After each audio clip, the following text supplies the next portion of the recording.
On the day of the debates, I was lucky enough to work with Todd and Andrew, and basically what we did was kind of get behind the scenes shots, and we got some interviews. I won't blame it on Todd, but when we were interviewing Mike Huckabee, Todd's camera battery died, and that was pretty embarrassing because we had to ask him for a second interview. But luckily, he was nice enough and gave us a second interview and a second chance.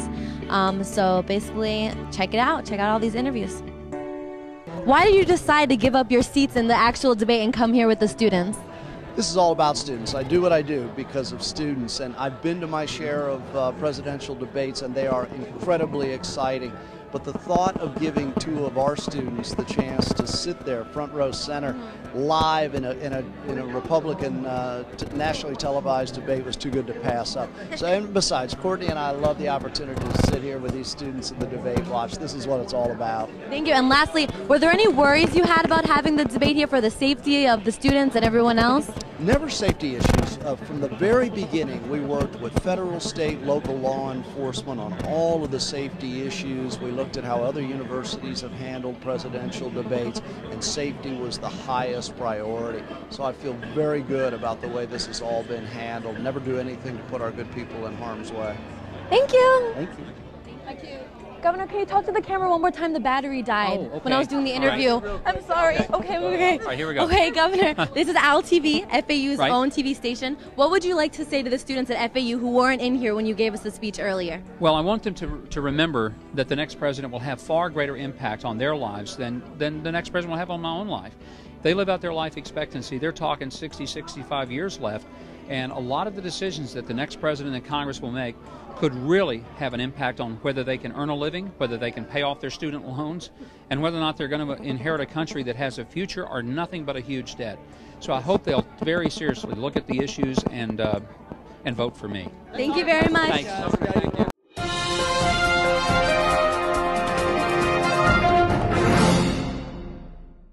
While Todd, Andrew, and I were going around backstage and all the behind the scenes, Harold and Mike were getting interviews with some students and some people that were actually a part of the event. So check it out. I'm Lori Parham, the State Director for AARP Florida.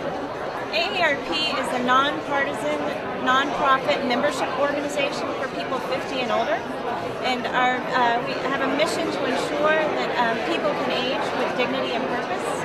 And the work that we do, in the words of our founder, we do for all generations. AARP doesn't support candidates. We have issues that we work on and policies that we try to implement, and we're willing to work with any candidate who will work on these issues. And two issues that are very important to AARP are the domestic issues of health care and lifetime financial security. These are issues that are important to people 50 plus, but they're also issues that are important to young people, to college students. I bet you didn't know that the number one reason people drop out of college is not because of academic failure, it's because of student debt. These are the kinds of issues that cross generations that we're concerned about and that we're trying to do something about. Congresswoman Mary Bono Mack, 45th District of California. All right, how do you think about, what do you think about the debate being held here at Florida Atlantic University? I think it's a tremendous thrill and an honor for you guys. I know we're all happy to be here. It's a beautiful campus and they did a beautiful event. My son is a 19-year-old college student and I'm trying to encourage him. He's voted in I think 2 elections so far. I hope to get him to vote more often, and it is always a challenge, but people do need to know their vote counts. The fact that the Democrats aren't really coming to South Florida, to Florida at all, do you think that's a mistake on both the national convention's part and the candidates' part? Florida's such a big state, and the mass picture, the big picture things. Do you think that's a mistake that your colleagues should really rethink? Well, I think that it was a mistake for the Democratic National Committee and the Republican National Committee to penalize Florida for moving our primary up to a day when we felt we could be more relevant and get the national candidates for president to address the issues that are important to Floridians. So I think it was absolutely essential that we move our primary to January 29th. The DNC and the RNC made a really significant error in trying to marginalize Florida, because you can't do that. It's impossible. We're the 4th largest state in the country. We're going to be the biggest swing state in the general election, and no matter how hard they try, we're going to make sure that Florida's voices are heard. And I support Hillary Clinton, and she has continually stated that Floridians' voices will be loud and clear when she's the nominee of the Democratic Party. Well, students are obviously focused on making sure that they can get through their education in the most affordable way possible, and that we're not blocking off their continued access to higher education. And that's why I think the student population across the country, particularly at FAU, will support the Democratic nominee for president, because it is Democrats that have made a commitment to improving the quality of education, to cutting the student loan interest rate in half, which we did in the first 100 hours of becoming a majority in the United States Congress, of making sure that we can expand access to higher education by making financial aid more accessible. And, that conversation didn't even exist on this stage tonight among the 5 candidates that were here during the Republican debate.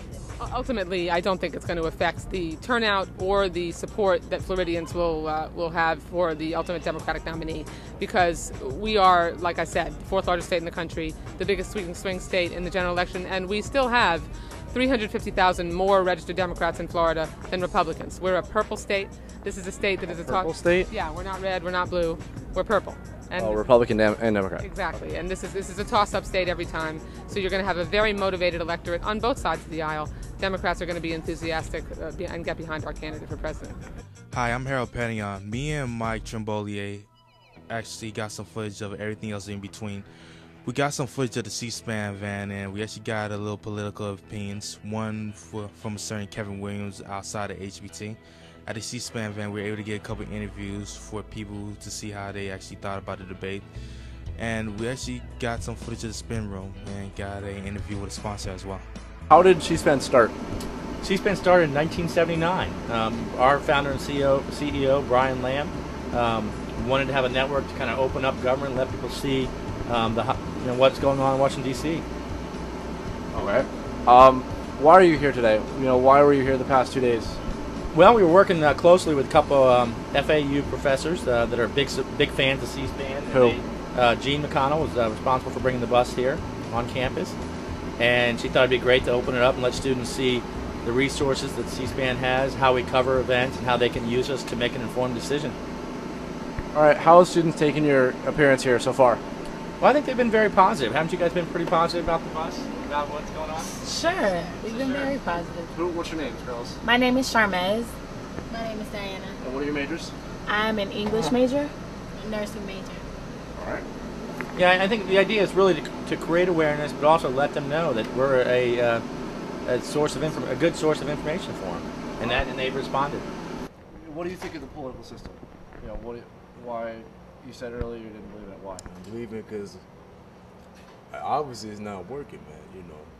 If it worked like they claim it would, I wouldn't go back home and see what I see. You got a political system where you get a felony or something, you get out of jail.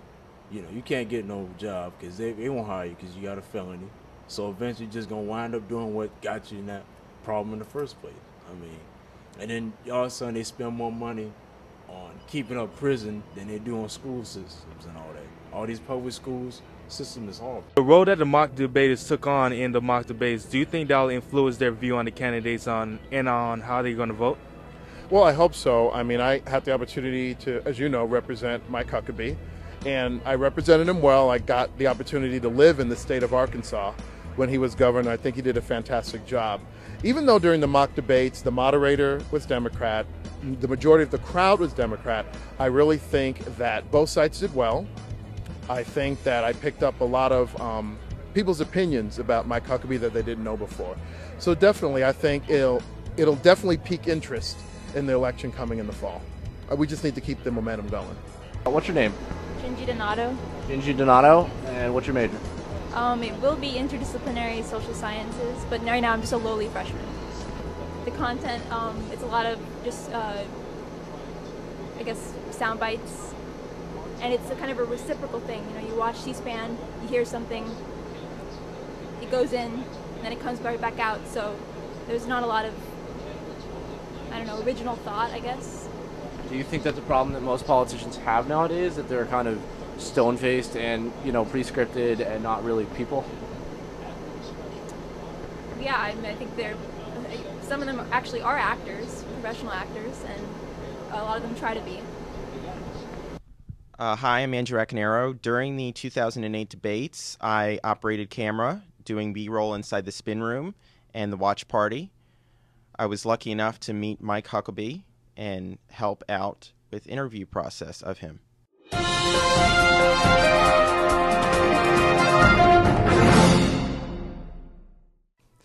Hello everyone, I'm Mike Trimboli with LTV. I hope you enjoyed our 1-hour special on Decision 08, and I hope you learned something. As with the debates have now passed, our school has gotten national attention, and John McCain has won, as has Hillary in the Florida primaries. I hope you gathered something from this experience, as have we, and I hope you keep watching LTV.